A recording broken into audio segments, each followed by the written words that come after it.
तो ऐसे हमारा अधूरा ज्ञान उस परमात्मा को परमात्मा स्वीकार नहीं करता। अब वो भक्तात्मा जो राधा स्वामी से उपदेश लिए हुए है असमंजस में है, कहने लगा महाराज जी अभी तक हमने ये सृष्टि रचना नहीं सुनी थी और हमारे गुरुओं को ज्ञान होता तो जरूर बताना चाहिए था। तो 125 वर्ष हो गए इस पंथ को चलते ने, और जो भी इन्होंने ज्ञान लिया वो कबीर साहब के ही शास्त्र से प्राप्त है। कबीर साहब का शास्त्र है, उससे ही इन्होंने लिया है। और अभी तक ये नहीं बता पाए कि वो परमात्मा सतलोक में है कौन। महिमा तो सतलोक ही गाते हैं, लेकिन नाम जो दे रखे हैं, क्योंकि हमारे पास हजारों की संख्या में उधर से नाम त्याग कर यहाँ आए हुए हैं, उन्होंने वो 5 नाम बताए। और फिर साथ में एक और संत धन धन सतगुरु पंथ चले हुए हैं, वहां से भी हजारों की संख्या में इस सत्संग को सुनकर वापस आए हैं, और पहले भी हजारों की संख्या में आए हुए थे। तो उन्होंने भी वो 3 नाम बताए। ये तो महिमात्मक मंत्र है, जैसे पानी के 3 नाम रख ले, जल पानी नीर, अकाल मूर्त शब्द स्वरूपी राम सतपुरुष। ये उसी सतपुरुष के यानी पूर्ण ब्रह्म के कबीर साहब के उपमात्मक और पर्यायवाची शब्द हैं, लेकिन वो कबीर नहीं बता पाए, तो इसलिए उनके पास वो वस्तु नहीं है। अभी 3 नाम जो है ये अकाल मूर्त शब्द स्वरूपी राम सतपुरुष, ये तो उस पानी के 3 नाम समझ लो प्रभु के। वो पानी मिला कैसे? जिसकी महिमा गाई जा रही है वो जल प्राप्त कैसे हो? जो जिसको जल पानी नीर, जल पानी नीर ऐसे उसकी रट लगा रखी है, वो मिला कैसे? या तो हैंडपंप लगावे, वो हैंडपंप लगाने की विधि अलग है, तब वो जल मिला, नीर मिला, पानी मिला। और या कुआं खोदे या ट्यूबवेल लगावे, ऐसे वो जल मिले। इसी प्रकार इस सतपुरुष अकाल मूर्त शब्द स्वरूपी राम को पाने के मंत्र अलग हैं। वो 3 मंत्र हैं अलग से। उसमें प्रथम मंत्र ओम है, ओम के बाद फिर एक मंत्र और है जो परब्रह्म का मंत्र है। और अगर वो तीसरा मंत्र नहीं मिला वास्तविक मंत्र, तो ये दोनों भी व्यर्थ हैं। व्यर्थ का मतलब है कि पूर्ण छुटकारा नहीं हो सकता। तो ऐसे तो उस भक्तात्मा ने कहा जी दिल तो करता है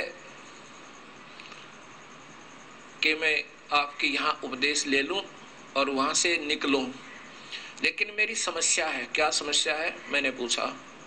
उस भक्त ने बताया कि मैंने हजारों की संख्या में अपने रिश्तेदारों को, गांव वालों को, नगर वालों को, जो मेरे संपर्क में आए, सत्संग कर करके और वहां राधा स्वामी पंथ से उपदेश दिलवा रखा है। अब मैं इधर आऊं तो वो मुझे धिक्कारेंगे कि हमें पहले तो तू यहां आ गया था, अब वहां चला गया। ये एक समाज बन जाता है।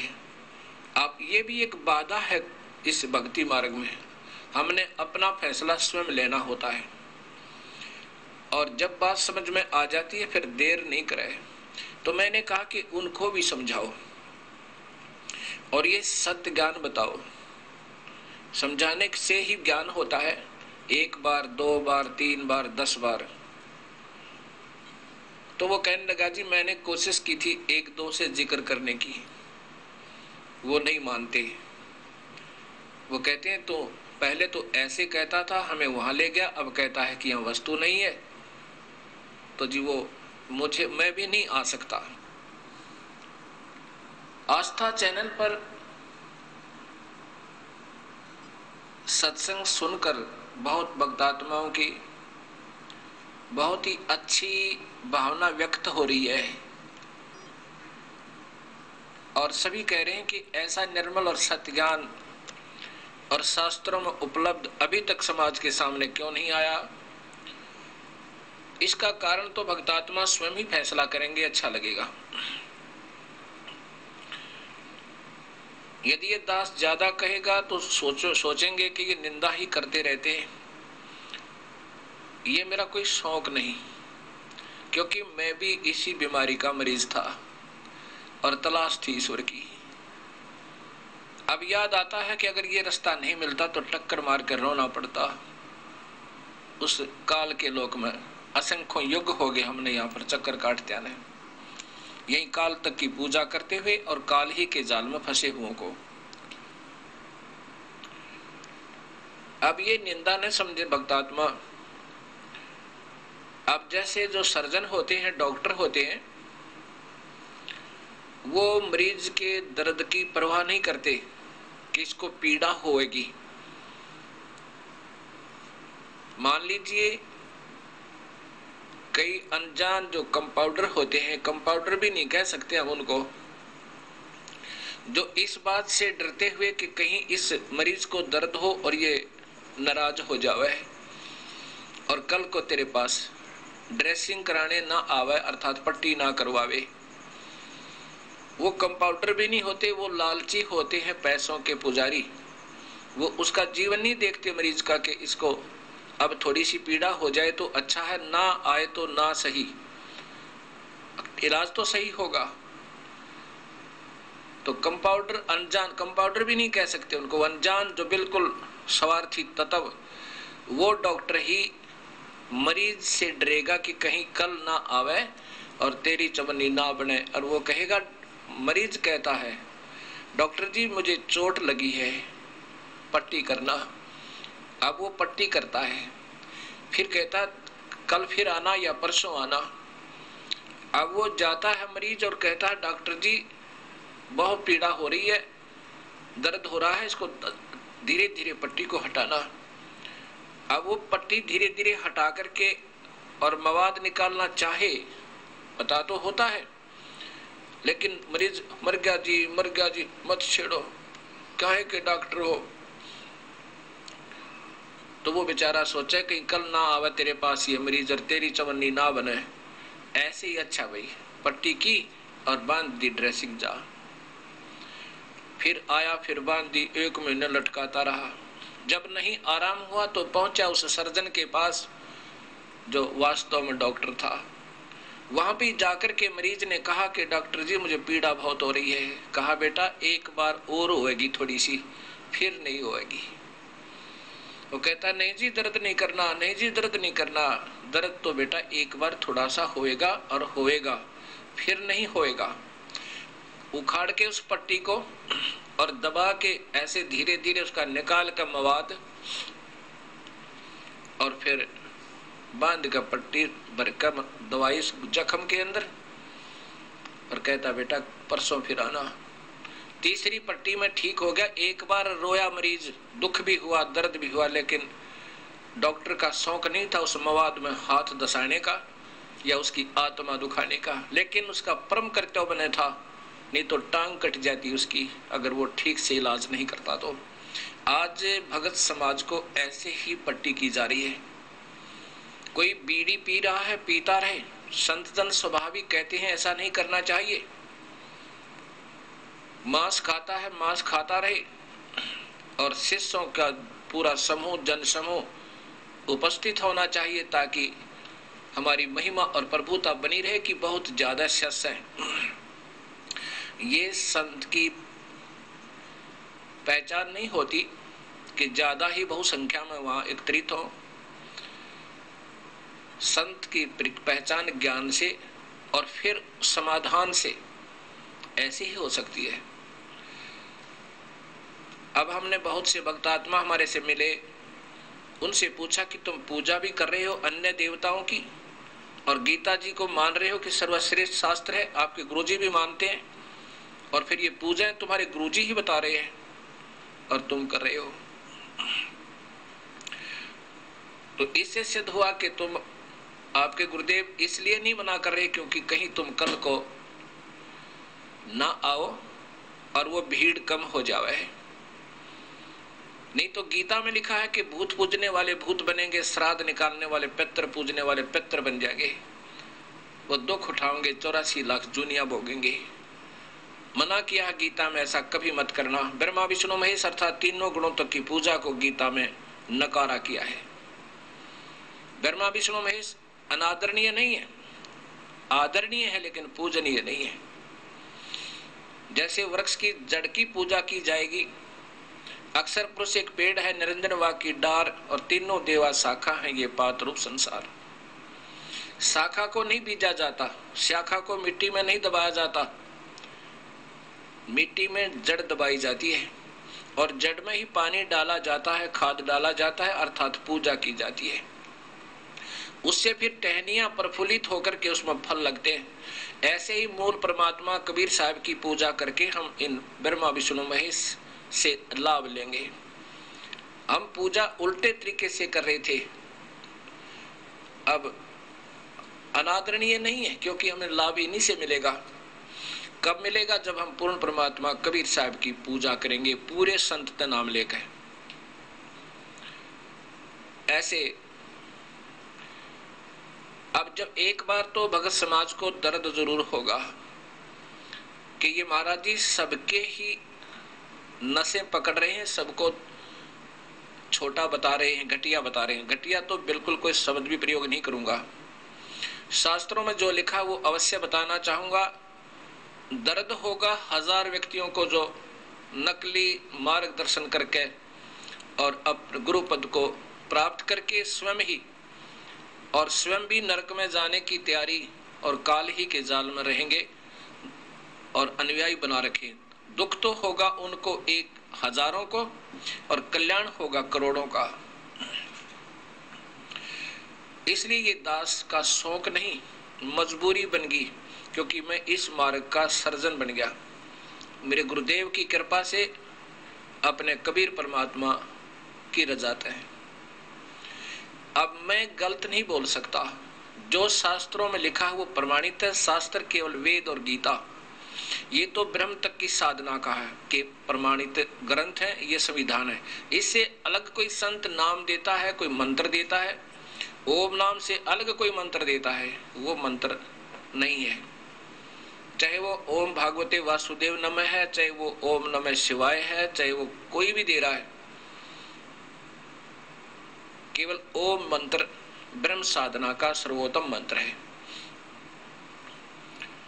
इसके बाद परब्रह्म की साधना का एक और मंत्र है। ये दोनों ही मंत्र मिलके सत नाम बनता है और उनसे ऊपर एक मंत्र पूर्ण ब्रह्म की प्राप्ति का है। ये मंत्र यहां से छुटकारा पाने के हैं, इनके ऋण उतारने के हैं। और पूर्ण परमात्मा का मंत्र फिर वो सारनाम बन जाएगा, 3 मंत्र का बनकर, वो उससे जीव का छुटकारा होगा। अब मेरा शौक नहीं उस डॉक्टर की तरह जैसे मैं मवाद में हाथ डालूं। अब सबके बारे में ये बता रहा हूं कि ये पूजाएं वो बता रहे हैं, ये पूजाएं वो संत बता रहे हैं, ये मेरा शौक नहीं। लेकिन जब तक तुलना नहीं होगी तब तक समाज समझ नहीं सकता। इसलिए ये मेरी मजबूरी समझो और कोई मुझे लालच नहीं। अगर ये संतों के पास मार्ग सही होता तो ये दास नहीं कोशिश करता। मैं तो अपना बाल बच्चेदार व्यक्ति था और अपनी सर्विस किया करता था। जूनियर इंजीनियर की मेरी पोस्ट थी। गुरुदेव ने आशीर्वाद दिया, भाई उपदेश दिया करो। ना जाने इस दास में 2 कौड़ी के जीव में उस परमेश्वर तुल मेरे गुरुदेव ने क्या सोचा, क्या पाया, क्या देखा, ये वो ही जाने। ये भी हो सकता है गुरु मेहर करे तो काग से हंस बना दे, हम कौवे से हंस बना दिए उन्होंने। और आज भी उन्हीं की रजा चल रही है। तो ये आदेश दे दिया उपदेश देने का। उपदेश देना कोई बच्चों का खेल नहीं है, ये एक जीवन के साथ सौदा खिलवाड़ करना है। अगर अधिकारी संत नहीं है और काल के जाल से ये 3 पूरे मंत्र देकर पार नहीं कर सकता, वो स्वयं दोषी है। वो परमात्मा का दोषी है, उस पूर्ण ब्रह्म का, इन जीवों को गुमराह कर रहा है। यहाँ एक भक्त कहता है जी ऐसा तो नहीं, ये संत भी कुछ तो मार्गदर्शन कर ही रहे हैं, भक्ति भाव तो पैदा कर ही रहे हैं। अब ये भक्तात्माओं की अपनी अपनी सोच है, क्योंकि भक्त तो भक्ति के भाव से ही बोला करते हैं और इतनी ही सोच होती है उनकी, वो ज्यादा बहस नहीं किया करते। अब मैंने उससे कहा बोली आत्मा एक बात बता, आपके अंदर प्रभु की कसक तो पहले ही थी, आप तलाश कर रही थी। अब आप दिल्ली रेलवे स्टेशन पर खड़े हो, आपने जाना है कलकत्ता और टिकट भी बुक करा रखी है, टिकट आपके पास है। आपने किसी व्यक्ति से पूछा कि मैंने कलकत्ता वाली गाड़ी में बैठना, वो कौन से प्लेटफार्म पर लगेगी? उसने कह दिया कि सामने कलकत्ते वाली गाड़ी खड़ी है। आप निश्चिंत होकर क्या करोगे, उसमें बैठ गए। गाड़ी रवाना हुई और जब जा लिए श्रीनगर के पास, तब किसी ने आपसे पूछा कि कहाँ जा रहे हो आप कह रहे हो कि हम तो कलकत्ता जा रहा हूं। तो उन्होंने कहा कलकत्ता कहाँ से आए हो? कि दिल्ली से बैठा था गाड़ी में, ये तो कलकत्ता वाली ट्रेन नहीं है। नहीं कलकत्ता जा रही है, टिकट ले रखा मैंने। अरे नादान, ये तो श्रीनगर जा रही है। एक से विश्वास नहीं हुआ, दूसरे से पूछा, तीसरे से पूछा, तब यकीन हुआ कि तू गलत गाड़ी में बैठ गया। तो यहाँ वो भक्त कह रहा था कि संत तो सभी आदरणीय ही हैं, कुछ तो मार्गदर्शन किया ही है, उनका भी सत्कार चाहिए। अब आप बताओ, जिस मार्गदर्शक ने आपको कलकत्ता वाली ट्रेन की अपेक्षा और श्रीनगर वाली गाड़ी का इशारा कर दिया कि सामने खड़ी, इसमें बैठ जा, और आपको फिर वो मिल जाए, आपको क्या, उससे आप क्या प्यार करोगे? आप स्वयं सोच लेना। उसको सत्कार करोगे, कुछ तो मार्गदर्शन किया। इससे अच्छा तो ना करता, तो चुप खड़ा रहता और कह देता मुझे नहीं मालूम, तो आप वो एक से दूसरे से पूछते, तीसरे से पूछते, और फिर पूछ करके सही ठिकानी सही ठीक ट्रेन में बैठ जाते हैं। ऐसे ये संत जिन्होंने अभी तक ये नहीं बताया ब्रह्मा विष्णु महेश की माता कौन है, इनके पिता कौन है, और ये महिमा गा रहे, इनको अजर और अमर बता के, और ये स्वयं देवी भागवत आपने देखा था, अब फिर दिखा देता हूं।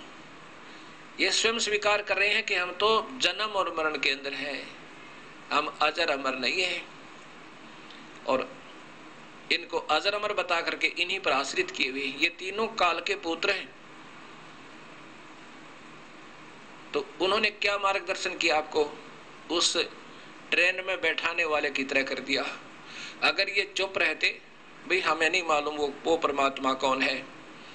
अब गीता जी में स्पष्ट लिखा है 18वें अध्याय के 62वें श्लोक में, ये देखिएगा गीता जी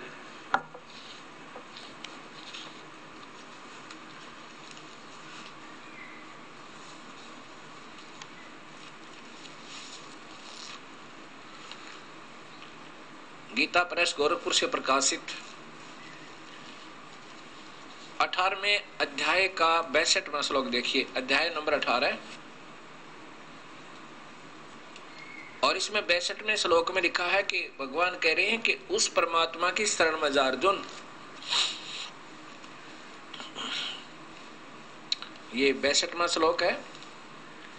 हे भारत, सब प्रकार से उस परमेश्वर की शरण में जा, उस परमात्मा की कृपा से ही तू परम शांति को और सनातन परम धाम को प्राप्त होगा।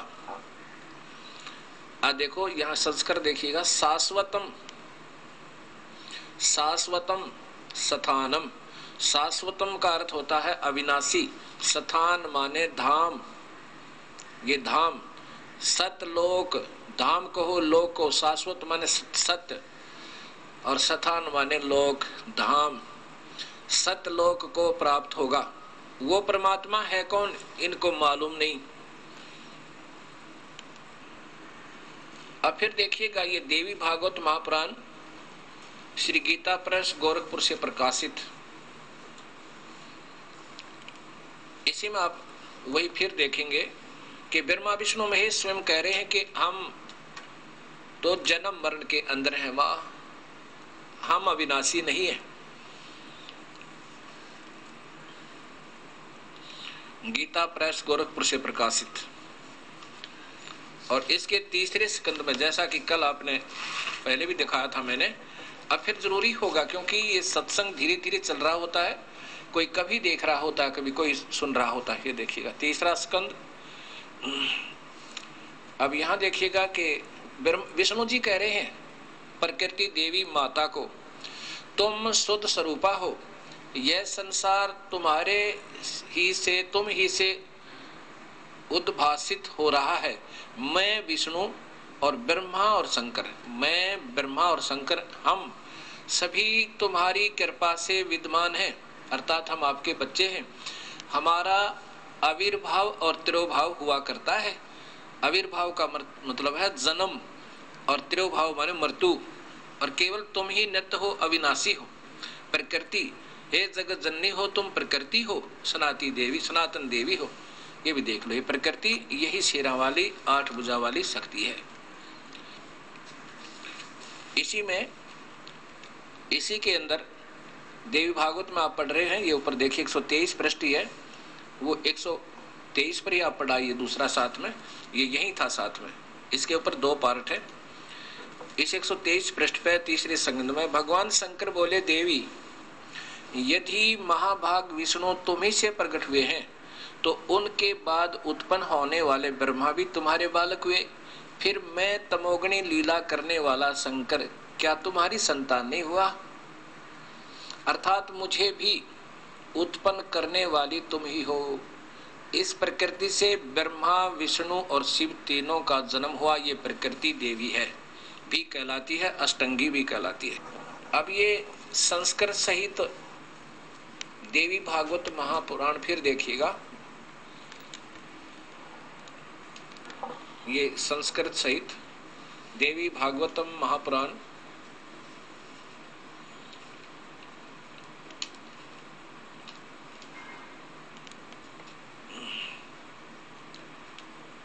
ये देखिएगा, इनका प्रकाशक है श्री देवी भागवतम भाषा सटीकम भाषा महात्म स महात्म, खेमराज श्री कृष्णदास वेंकटेश प्रकाशन बम्बई, यहाँ से प्रकाशित है। और इसी में सकंद, तीसरे सकंद में आप देखिए, साथ में संस्कृत भी है इसके अंदर। ए मात जो वहां था ना, उसी में गीता प्रेस गोरखपुर से प्रकाशित, उसी में विष्णु जी कह रहे, हे मात, ब्रह्मा, मैं और शिव ये तुम्हारी प्रभाव से जन्मवान है। हम तो आपसे जन्मवान हैं, हम तो जन्म और मृत्यु में हैं, हमारा जन्म होता है, नित्य नहीं है, अविनाशी नहीं है। नित्य माने अविनाशी। फिर इंद्रादि दूसरे देवता नित्य किस प्रकार हो सकते हैं, हे माता? अब यहां देखिए नीचे, तुम ही प्राण प्रकृति रूप नित्य हो। बस ये मैं बताना चाहता कि तुम ही प्रकृति हो। अब आगे देखिए, इसी तीसरे सकंद के अंदर ही लगातार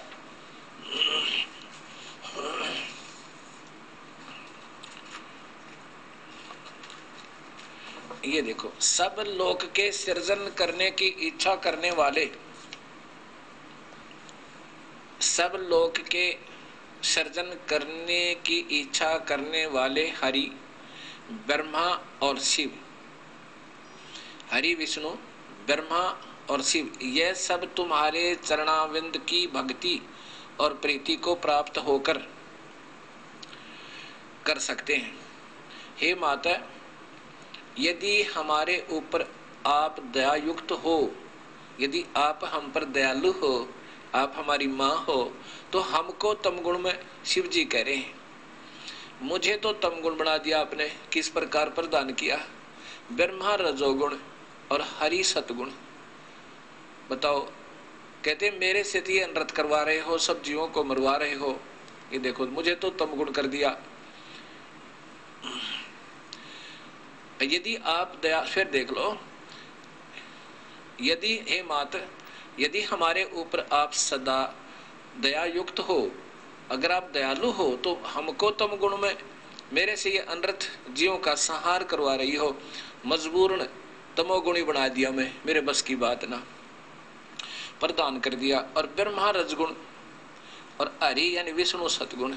ओए होए, अब देखो भगत आत्माओं, कई भगत कहते हैं नहीं कोई गुण और हो सकते हैं। जब गीता जी को पढ़ते हैं, सुनाया हमने, तो ये आपके सामने है, रजगुण ब्रह्मा, सतगुण विष्णु, तमगुण शिव जी। और कहा कि हम तो जन्म और मरण के अंदर हैं, हम अविनाशी नहीं है। और अभी तक ये संत जन हमें यही बताया करते, ब्रह्मा विष्णु महेश ये पूर्ण है, ये सर्वशक्तिमान है, सारी ब्रह्मांडों के रचनहार हैं, इनका कोई पिता नहीं, कोई माँ नहीं। तो जिन संतों ने ये ज्ञान दिया है, तो उनके पास समाधान क्या होगा ये समझ लेना। ये कैसे मंत्र देते होंगे, कितना पार कर सकते हैं आपको। अपनी फांसी निकलवा लो, ये कोई समय होता है, बार बार ये समय नहीं मिला करता। ये संत बेचारे चाहते तो हैं चाहते तो हैं हम कुछ बतावें, लेकिन स्वयं ही ज्ञान नहीं बताएंगे क्या। अब जैसे वो गलत ट्रेन में बैठा दिया, और कोई कहेगा कि कुछ तो बताया ही था उसने, क्या बताया था, इतना जीवन खो दिया। चुप रहते, ये ढूंढते फिरते कहीं सत्य के पास पहुंच जाते। ये नहीं जाने देते ये संत जन जो स्वयं ज्ञान नहीं, और लाखों की संख्या में, कोई हजारों की संख्या में अपने अपने आधार पर दंत कथाओं पर जीवों को आधारित किए हुए हैं।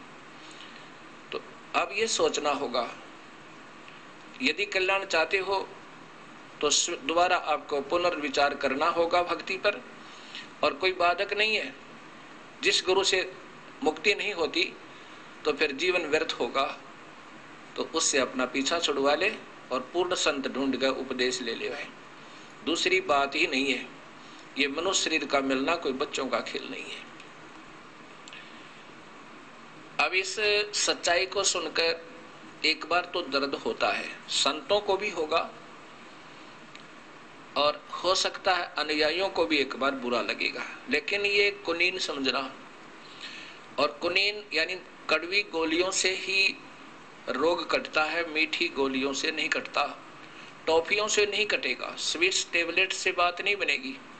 ये तो कड़वी कड़वी सत्य सुनना होगा समाज को भी और संतों को भी। ये नहीं मैं कह रहा ये कबीर पंथ में भी मार्ग नहीं है, और कबीर पंथ के अनुयायी जितने भी, गरीबदास जी महाराज का, गीसा संत जियों का, दादू जी का, उनमें ये 3 मंत्र का जाप और ये विधिवत साधना नहीं है। अपने अपनी साधना दे रहे हैं। ये तो मेरे गुरुदेव जी ने मेरे पे कृपा की, ना जाने इस अनमोल भंडार को कहाँ छुपाए हुए थे। 116 वर्ष की आयु हो चुकी थी जब उन्होंने यहाँ से अपना सतलोक गमन किया, और ये दास उनसे केवल 7-8 वर्ष सतलोक जाने से पहले सन 1988 में इस दास ने नाम लिया था। 17 फरवरी 1988, और 1994 में इस दास के ऊपर वजन रख दिया, नाम देने का आदेश दे दिया, जबकि लाखों शिष्य थे उनके, किसी से नहीं दिया उनको नाम देने का आदेश। और सन 1997 में 26 जनवरी 1997 में सतलोक चले गए। नाम देने का आदेश देकर 3 वर्ष फिर लगभग इस दास के साथ रहे, 94, 95 और 96। और जब देख लिया कि हजारों की संख्या में शिष्य बन गए हैं, और उन्होंने कह दिया था उन प्रेजेंट उस समय के जितने भी शिष्य गुरुदेव के थे, मेरे गुरु भाई बहन थे, उन सब से कहा था, कम से कम सैकड़ों की संख्या में वहां उपस्थित भक्तात्मा थी, कि आज के बाद ये तुम्हारा सबका गुरु होगा, और जो इसको नहीं मानेगा तो वो मेरा नहीं होगा। और मुझे कहा था कि मैं तेरे साथ रहूंगा।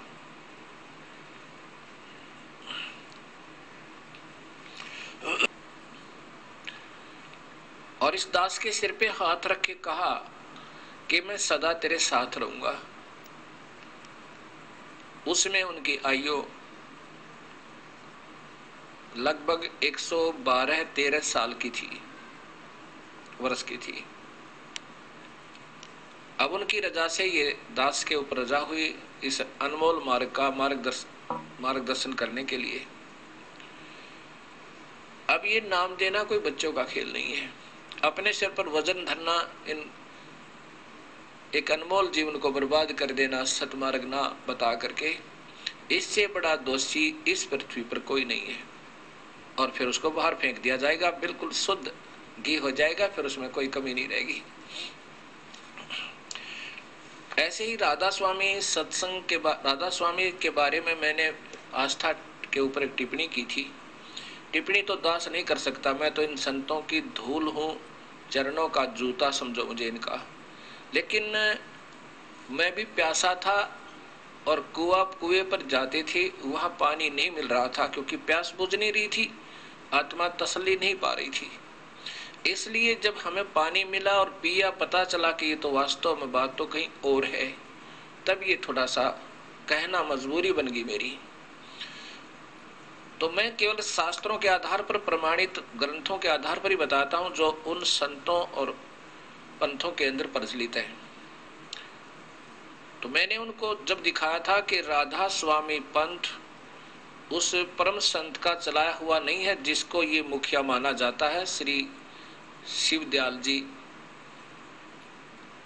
इन्होंने स्वयं कहा है कि ये राधा स्वामी पंथ मेरा नहीं है, मेरा पंथ तो अनामी और सतनाम का है। तो फिर ये राधा स्वामी पंथ तो चलना ही नहीं चाहिए था। जब कुल मालिक इस पंथ का कह रहा है कि मेरा पंथ नहीं है, तो यही सोच लेना, इससे आगे बाद में चलना चाहिए समाज को। तब एक भक्त राधा स्वामी पंथ से उपदेशी इस दास को मिला और मुझे ये पुस्तक दिखाई। कहने लगे जी आपने जो पुस्तक दिखाई है और वही श्री सोंधी जी की लिखी हुई सारवचन राधा स्वामी सत्संग व्यास, ये मेरे पास है, इसमें तो कहीं नहीं पाई वो जो आपने दिखाई थी। क्या दिखाई थी कि ये देखो, सारवचन राधा स्वामी परम पुरुष पूर्ण धनी स्वामी जी महाराज के जबाने मुबारक से फरमाया। शिवदयाल जी ने जिनको इस राधा स्वामी धर्म का, यानी धर्म तो नहीं पंथ का प्रवर्तक माना जाता है, उसके मुख से राधा स्वामी सत्संग व्यास से निकले हुए वचन है। उन्होंने अपना बताया कि मैं बचपन से ही, महाराज जी अपने ऐसे 17 वर्ष तक सुरत शब्द अभ्यास किया, योग अभ्यास किया और सन 1861 में सत्संग वसंत पंचमी के दिन खुले तौर पर आम सत्संग तुरंत शब्द योग का उपदेश शुरू कर दिया। उसके बाद यहाँ देखिएगा, उन्होंने अपने मुख से ये कहा, ये हैं हजूर स्वामी जी महाराज, ये हैं आदरणीय परम आदरणीय हजूर जी महाराज शिवदयाल जी महाराज।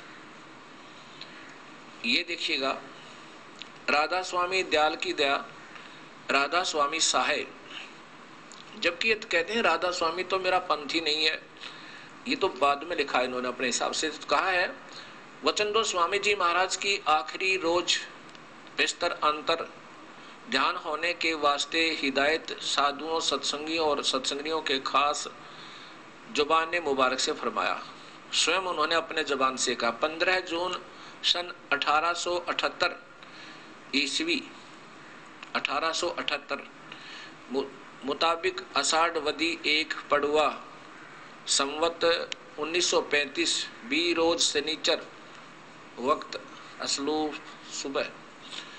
अब यहाँ इन्होंने क्या बताया है कि जो मैं बताना चाहता हूं आपको, वचन नंबर 5 में फिर स्वामी जी महाराज ने राय साहेब सालग्राम और कुल साधुओं सत्संगियों व सत्संगियों की तरफ मुतवज्ज होकर फरमाया कि जैसा मुझको समझते हो वैसा ही अब राधा जी को, ये देखना, ये राधा जी स्वामी जी की धर्म पत्नी थी, उनका नाम नारायणी देवी था, को समझना और राधा जी और छोटी माता जी को भी बराबर जानना। अब देख लेना, ये राधा तो इनकी पत्नी थी और ये राधा स्वामी यानी इनके पति हुए। बाद में शाल्यग्राम जी ने अलग से ये राधा स्वामी पंथ बना दिया इनकी मर्जी के खिलाफ, क्योंकि ये तो कह रहे हैं कि मेरा तो राधा स्वामी पंथ था ही नहीं। और शाल्यग्राम जी उस नारायणी देवी माता को, जो शिवदयाल जी की परम आदरणीय शिवदयाल जी की धर्मपत्नी थी, उनको राधा कहा करते थे और इनको श्री कृष्ण माना करते थे। इसलिए राधा स्वामी कहने लगे शिवदयाल जी को कि राधा का पति, स्वामी माने पति, मालिक, खशम, ये शब्द का अर्थ होता है। तो राधा व नारायणी देवी को राधा कहने लगे और स्वामी जी को स्वामी, उनका पति राधा स्वामी यानी शिवदयाल जी को राधा स्वामी स्वयं कहा करते थे। अब वो राधा उनकी पत्नी थी। शाल्यग्राम जी ने आगे चलकर उनके ना चाहते हुए राधा स्वामी पंथ आरंभ कर दिया, नाम बदल दिए, क्योंकि ये स्वयं कह रहे हैं कि मेरा तो सतनाम और अनामी तक का मार्ग है, ये शाल्यग्राम ने चला है, ये राधा स्वामी पंथ। अब कोई कहे कि मैंने तो बगीचा बीज रखा आम का और ये बबूल बीज दी दूसरे ने, बीज ही रहेगा पर बबूल का तो लाभ होगा, आम का नहीं होगा। इस बात को जो मैंने पहले भी चैनल आस्था टीवी पर दिया था, तो सुनकर ये भक्त बड़ा विनम्र भाव से आया कि देखो जी ऐसा है, ठीक है, इसमें तो कोई शक है नहीं कि आपने वो पुस्तक दिखाई, अवश्य ही होगी, पर मेरे पास नहीं है, मैं भी बहुत वर्षों से राधा स्वामी पंथ से हूं और मैंने ये पुस्तक ले रखी है, इसमें नहीं पाया मुझे।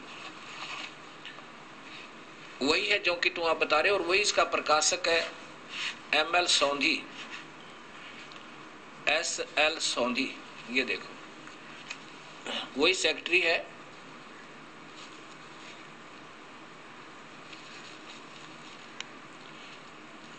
SL सौंधी, सेक्रेटरी राधा स्वामी व्यास सत्संग जिला अमृतसर। और वही मैंने उसमें दिखाया था कि यही उनका, ये सेक्रेटरी भी वही है, प्रकाशक।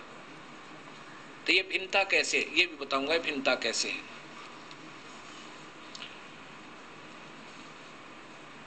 और कहा कि ये तो कहीं लिखा नहीं पाया कि राधा उनकी पत्नी थी, इसमें नहीं लिखा इस पुस्तक में। तो मैंने उसको दिखाया कि देखो भगत जी ये मेरे पास है, ये आपको फिर दिखाता हूं। अब ये देखिए वही सारवचन राधा स्वामी,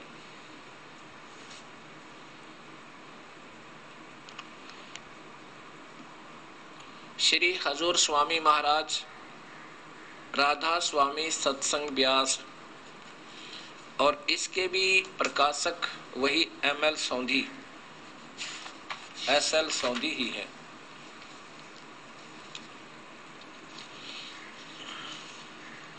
सारवचन छंदबंद, प्रकाशक SL सौंधी, सेक्रेटरी राधा स्वामी सत्संग व्यास, डेरा बाबा जयमल सिंह, जिला अमृतसर, पंजाब। अब इसी में यही वचन ज्यों के त्यों है। और ये साथ में एक उर्दू में छपी हुई पुस्तक है, उससे हमने फोटो सेट करवा रखा है, ये आती तो थी नहीं, हमने किसी से फोटो वो करवाया इसका सलाह, तो ये ऐसा ही मिला। ये देखिएगा नीचे, ये उर्दू पढ़ने वाले समझ सकते हैं इसमें क्या लिखा है। इसमें क्या लिखा है ये अभी बताऊंगा, हिंदी में पढ़कर बताऊंगा आपको। ये उसी सार वचन वाली ही प्रश्न नंबर 8 से है। अब इसमें देखिएगा, इसमें देखिएगा भक्त समाज, ये सार वचन, वचन आखिरी, ये जो पुस्तक मैं आपको दिखा रहा हूं अब उसके अंदर पढ़िए। वचन जो श्री स्वामी जी महाराज ने आखिरी रोज पेशतर अंतर्ध्यान होने के वास्ते हिदायत साधु सत्संगियों और सत्संगनों के खास जुबान मुबारक के को खास जुबान मुबारक से फरमाया, यानी स्वयं ही अपनी जुबान से कहा। क्या क्या? तारीख 15 जून 1878 मुताबिक अषाढ़ वदी पड़वा एकम संवत 1935 बीरोज शनिचर वक्त असल सभा है। अब क्या है आगे कि ये सारा कुछ वही बता रहा हूं जो मैंने आपको, ये देखियो नीचे। वक्त 8 बजे सुबह श्री स्वामी जी महाराज ने फरमाया कि अब चलने की तैयारी है। इसके बाद महाराज जी ने सूरज चढ़ाई और सब भास खींच लिया। सिर्फ सफेद डेले आंखों के नजर पड़ते थे और बदन कांपने लगा। नाखून हाथों व पैरों के पीले हो गए थे। फिर पाव घंटे बाद सूरत उतरी और उस वक्त यह फरमाया कि अब मौज फिर गई, अभी देर है। तब सेठ प्रताप सिंह ने पूछा फिर कब की मौज है? उस पर फरमाया कि बाद दोपहर के। अब यहाँ बताओ, बाद दोपहर सब इकट्ठे हो गए। ये पांचवा, फिर देखो वही सारवचन पांचवा। फिर स्वामी जी महाराज ने राय साहिब सालग्राम और कुल साधुओं व सत्संगियों व सत्संगनों की तरफ मुतवज्ज होकर फरमाया कि जैसे मुझको समझते हो ऐसे ही अब राधा जी को समझना और राधा जी और छोटी माता जी को बराबर जानना। अब स्वयं कह रहे हैं कि राधा जी कोई स्त्री है और जो इनकी अपनी पत्नी है। छोटी माता जी से कहते वो इनके हजूर साहब की भाई की पत्नी। ये इसके नीचे टिप्पणी इन्हों की दी हुई है कि असली नाम माता जी का माता नारायण देवी जी था, लेकिन चूंकि सेठ प्रताप सिंह जी साहब जिन्होंने ये वचन लिखे हैं उनको राधा जी के नाम से पुकारते थे, इस वास्ते यहाँ राधा जी दर्ज है। अब देख लो, छोटी माता जी के मुराद सेठ वृंदावन जी साहेब जी के हजूर स्वामी जी महाराज के मंझले भाई थे कि सुपत्नी से है।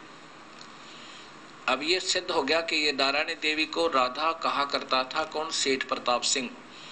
इसलिए राधा स्वामी इस शिवदयाल जी को कहने लगे। वही सारवचन वचन नंबर 6। फिर राधा जी महाराज को हुक्म दिया, किसने? स्वामी जी ने दिया कि शिब्बो और बुक्की और विष्णु को पीटने देना। राधा जी को महाराज जी ने हुक्म दिया। राधा जी महाराज को किसने दिया? स्वामी जी ने, कि इन तीनों को भी पीठ मत देना, शिब्बो, बुक्की और विष्णु को। अब यहाँ देखना 8वें में क्या लिखा है। फिर फरमाया कि गृहस्थी अपनी पूजा साधुओं से ना करवावे। 9वें में लिखा कि फिर रिद्धि बीबी ने पूछा कि हमारे वास्ते किसको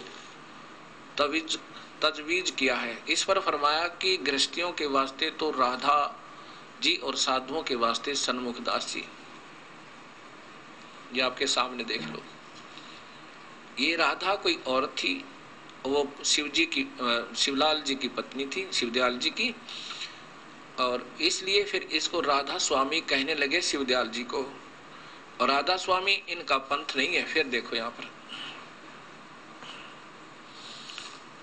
सेठ प्रताप सिंह की तरफ, ये सारवचन नंबर 14 में, फिर सेठ प्रताप सिंह जी की मुतरफ तवज्जो होकर फरमाया कि मेरा मत तो सतनाम और अनामिका था। ओए होए, अब देखो भक्त ना, ये परमेश्वर। और राधा स्वामी मत सालग्राम का चलाया हुआ है, इसको भी चलने देना और सत्संग जारी रहे और सत्संग आगे से बढ़कर होगा। अब यहाँ विचार करना प्यारी आत्माओं। स्वयं स्वामी जी कह रहे हैं कि सेठ प्रताप सिंह की तरफ ध्यान देकर कहा, फरमाया कि मेरा मत तो सतनाम और अनामिका था। मेरा मत तो सतनाम और अनामिका था और ये राधा स्वामी पंथ मत सालग्राम का चलाया हुआ है। ये मूल मालिक है शिवदयाल जी। वो स्वयं कहते हैं मेरा पंथ नहीं है राधा स्वामी, ये तो मनमुखी लोगों का चलाया हुआ है। जब वहीं से बात बिगड़ चुकी है तो आगे इसमें क्या होगा ये पूरा दिखा दो एक बार। फिर पढ़ लें बार बार इसको। सार वचन नंबर 14।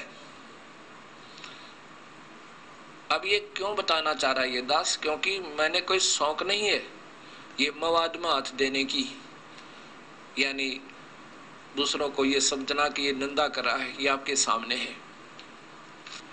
अब सार वचन 17 में सेठ प्रताप सिंह ने अर्ज किया कि शब्द खुले, इस पर फरमाया कि धुन का सुनाई देना और उसमें आनंद का प्राप्त होना, यही शब्द का खुलना है। बताओ, बस शब्द खुल गई, धुन आ गई, धुनात्मक शब्द कोई प्रकट हो गया तो मुक्ति हुई, ऐसा इनका मानना है। ये पूरा देखो।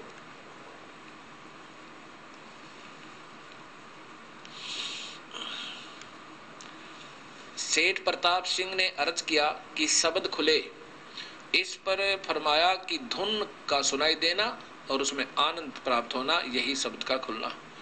अब ये प्रमुख है, मुखिया है, इस पंथ के माने जाते हैं और ये कहते हैं अंदर धुन सुन गई तो मुक्ति है, बस दैट्स ऑल। ये धुन तो बच्चों को भी सुनाई दे रही है और धुन क्या होती है, एक धुनात्मक शब्द होता अंदर शरीर में। अब ये धुन का सुनाई देना क्या चीज है, अंदर आप कान दबाइए एक बार, आंखें बंद कर लीजिए थोड़ी सी देर, जितना स्वाभाविक हो सांस रोकिए, ज्यादा देर नहीं रोकना। अंदर आवाजें सुनाई देंगी छोटी छोटी, जैसे झींगा शब्द होता है, झींगा एक पक्षी जीव होता है खेतों में सुनसान में, ऐसी आवाज आती है और उसके बाद छोटी छोटी घंटियां सी आवाज आती है। ये 10-12 प्रकार की आवाजें अंदर से आती हैं। ये तो स्वाभाविक आवाजें हैं, ये तो हर इंसान छोटी मोटी जो साधना तपस्या करेगा उसको भी सुनाई देनी। किसी भी मंत्र का जाप कर रहा है और ध्यान काफी देर तक मेडिटेशन करके ऐसे अभ्यास कर रहा है, उसको भी सुनाई देना आराम हो जाएगा, कोई बड़ी बात नहीं। इसके बाद एक धुनात्मक शब्द होता है। धुनात्मक शब्द क्या चीज है, जैसे ढोल और एक डंडा होता है उसके बजाने का, एक ढोल होता है, एक उसको बजाने का बिल्कुल सही हिसाब का बना हुआ डंडा होता है, गोल गोल सा मुड़ा हुआ सा। अब उसको डंडे को उस ढोल पर लगाया जाएगा तो वास्तविक धुन होगी, और यदि उस डंडे का और कोई चप्पल लगावे या कोई चीज उठा के लगाने लग जावे, ऐसे लोहे का डंडा मारने लग जावे, धुन तो फिर भी होगी लेकिन वास्तविक नहीं होगी। धुन नाम से प्रकट होगी। जैसे ढोल का डंडा लगा वो विधिवत लगेगा, सही तो सही धुन होगी, और गलत डंडा लगेगा तो गलत धुन होगी, जो सार में जो साजबाज में मिलेगी नहीं। साजबाज में मिलाने के लिए वास्तविक ही डंडा चाहिए जो ढोल के लगाया जाता है, और फिर बजाने वाला अभ्यास हो उसका सही, तो वो धुन सही होगी। ऐसे ही जिन संतों ने नाम गलत जाप किए उनसे भी धुन खुला, लेकिन वो नहीं खुला जो वास्तविक खुलना चाहिए था,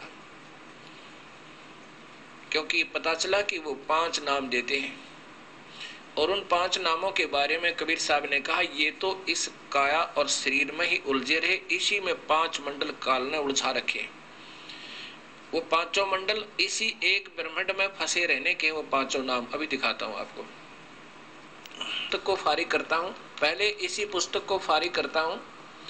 राधा स्वामी दयाल की दया, राधा स्वामी साहेब, वही पुस्तक है। छंद बंद राधा स्वामी सत्संग, ये राधा स्वामी सत्संग व्यास से, और इसी में जिसमें हजूर साहब की जो बातें लिखी, इसी में फिर आगे ये छंद बना लिए स्वयं इन्होंने। राधा स्वामी दयाल की दया, राधा स्वामी सहाय। अब क्या राधा स्वामी नाम जो गावे, अब नाम गाने लग गए राधा स्वामी राधा स्वामी, जैसे राधे श्याम राधे श्याम। वास्तविक नाम ओम तो छोड़ दिया, वो राधे श्याम हो गया। ऐसे ही वो वास्तविक सतनाम तो छोड़ दिया राधा स्वामी पंथ में। कुछ तो यही मंत्र देते हैं, इसको सार नाम कहते हैं। जो मेरे पास हजारों की संख्या भक्त आए हैं, उन्होंने बताया कि ये नाम एक यहाँ हरियाणा में एक संत है, वो यही देता है, बस कहता है ये नामों 5 भी छोड़ दो, अब राधा स्वामी नाम जो गावे सोई तरे, कल कले सब नाश सुख पावे सब दुख हरे। ये अपनी बनाई हुई कविताएं हैं आने वाले भक्तों की।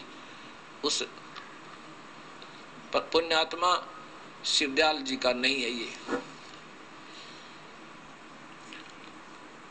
कई भक्तात्मा जिन्होंने राधा स्वामी पंथ से आगरा और व्यास से नाम लिए हुए हैं वो हमारे पास आए हुए हैं। उन्होंने दोबारा उपदेश लिया इस दास से। उन्होंने बताया कि ये 5 नाम ये गुप्त रखने को बताया था कि किसी को नहीं बताना। तो मैंने कहा कि वैद्य के पास जावे तो वैद्य को वो दवाई दिखा दे। मैं पहले जो गोलियां खाता था वो वैद्य ही बता सके ये किस बीमारी की है। ये ठीक है तो ठीक है, खाते रहो और ढंग से खाना, उसको सच बताएगा, डॉक्टर गलत नहीं बताता। तो मैंने उनसे कहा कि आपने वो बताइए कौन से उपदेश ले रखे थे। तब उन्होंने बताया कि ये नाम थे। तब मैंने उनको ये शब्द दिखाया कि कबीर साहब के शब्द से इन्होंने ये 5 नाम निकाले हुए, और 5वां शक्ति का नाम है, उस माया का शक्ति नाम है। उसकी जगह इन्होंने सतनाम फिट कर लिया। क्या लिखा है कबीर साहब का शब्द है, संतो शब्द है शब्द बखाना, और शब्द फांस फंसा सब कोई वो शब्द नहीं पहचाना। शब्द नाम को भी कहते हैं और शब्द धुनात्मक भी होता है। अब जैसे कहा कि प्रथम ब्रह्म स्वयं इच्छा से 5 शब्द उचारा। ब्रह्म ने ये 5 शब्द इस जीव को धोखा देने के लिए उच्चारण किए। सोहम ज्योत निरंजन निरंकार शक्ति और ओंकारा, ये 5 नाम। सोहम निरंजन निरंकार शक्ति, शक्ति की जगह उन भक्तों ने बताया कि हम सतनाम दिया गया था, और ओंकारा ओंकार।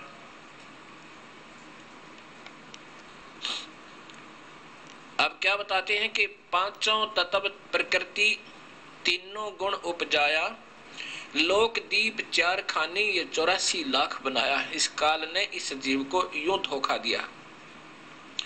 शब्द काल कलंदर कहिए शब्द भ्रम भुलाया।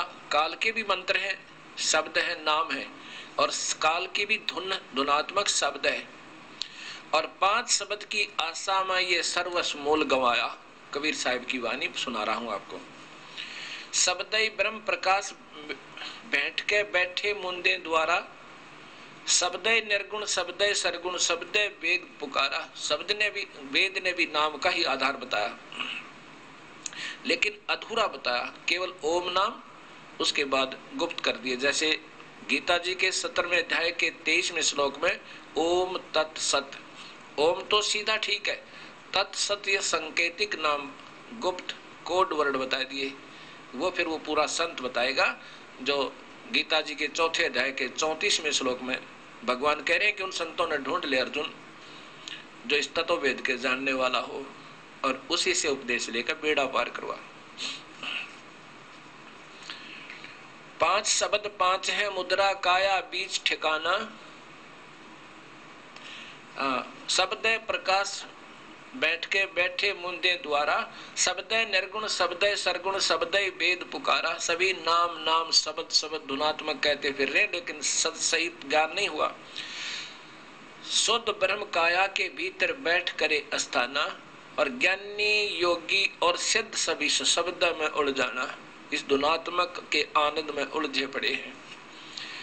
5 शब्द 5 है मुद्रा, 5 ही ये मंत्र हैं इस एक ही ब्रह्मांड में उलझाए रखने के लिए। ये 5 मंडलों में इनको उलझाए रखते हैं। कौन कौन से मंडल हैं? एक तो इंद्र का लोक, फिर ब्रह्मा का लोक, विष्णु का लोक, शिव का लोक। इंद्र का लोक, ब्रह्मा का, विष्णु का, शिव का। और इस काल ने एक और जाल बना रखा हर ब्रह्मांड के अंदर। एक नकली सतलोक, अलखलोक, अवनामी लोक भी बना रखे। एक नकली उसको सतलोक कहता है, ये जिसको ब्रह्मलोक कहा है। ब्रह्मलोक के कोने में महासुरग बना हुआ, ये 5वां मंडल है। 5 शब्द 5 है मुद्रा, ये काया बीच ठिकाना इसी शरीर के अंदर ही है। और कबीर साहब का मार्ग तो इस शरीर से भी बाहर है, अभी दिखाऊंगा आपको। पांचों शब्द पांच हैं मुद्रा, यानी इन पांच नाम का एक एक नाम का अलग से साधना करनी होती है। वो किस किस ने की और उनसे फिर क्या उपलब्धि हुई ये बताया जाएगा। पांच शब्द पांच हैं मुद्रा, काया बीच ठिकाना, जो जिसका आराधन कीना उसको वही करत बिखाना। जिस जिसने जिस मंत्र का जाप किया और जिससे उसकी जितनी उपलब्धि हुई उसने उतना ही वर्णन कर दिया। शब्द निरंजन, ये ज्योत निरंजन, शब्द ज्योत निरंजन चांचरी मुद्रा है नैनन के माही, अर्ता को जाने गोरख योगी महा तेज तप माही। ये ज्योत निरंजन जाप किया किसने? गोरखनाथ जी ने। बहुत घोर तप करके फिर से कुछ उपलब्धि पाई, त्राटक ध्यान लगा के, और पाया क्या? सिद्धियां। आकाश में उड़ जाना, मुर्दे तक को जीवित कर दे, इस ज्योत निरंजन नाम के जाप से। और काफी वर्षों तक घोर तप करके ये सिद्धियां आ सकती हैं, लेकिन ये व्यर्थ है। शब्द ज्योत निरंजन चांचरी मुद्रा है नैनन के माही, ताको जाने गोरख योगी महा तेज तप माही। शब्द ओंकार भूंचरी मुद्रा, ये मुद्राएं आती है शरीर की, जैसे तो खेचरी, ऐसे तालू पर जीभ लगाना और फिर उससे कुछ अमृत रस की क्रिया थोड़ी थोड़ी हो जाए, आनंद सा आने लग जाए। ये आनंद ही काल का जाल है, इससे कोई लाभ नहीं होगा। कोई का तात्पर्य है कि पूर्ण मुक्त नहीं हो सकते। शब्द ओंकार भूंचरी मुद्रा त्रिकुटी है अस्थाना, और व्यास देव ताही पहचाने, व्यास जी ने, और चंद सूर्य ते ही जाना। ओम नाम का जाप, ओंकार ऐसे करके, ओंकार इसका जाप ऐसे होता हूँ, बहुत गौर तप करके कहते। फिर इससे अंदर एक वस्तु दृष्टि गोचर होती है, जो दो दल का कमल प्रकट हो जाता है। सोहम शब्द अगोचरी मुद्रा भंवर गुफा अस्थाना, इस काल ने ईसा जाल फैला रखा है।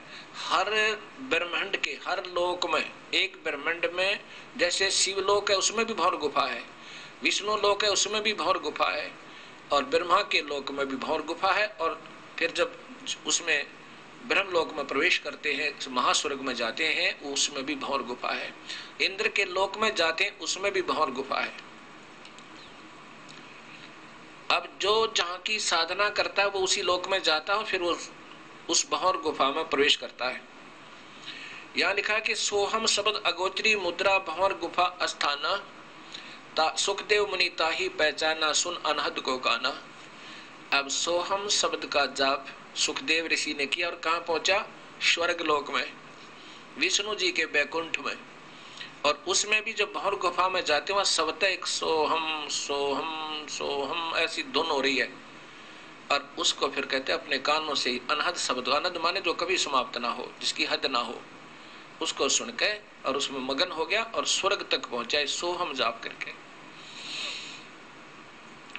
शब्द रंकार खेचरी मुद्रा 10वें द्वार ठिकाना, ब्रह्मा विष्णु आदि लग रंकार पहचाना।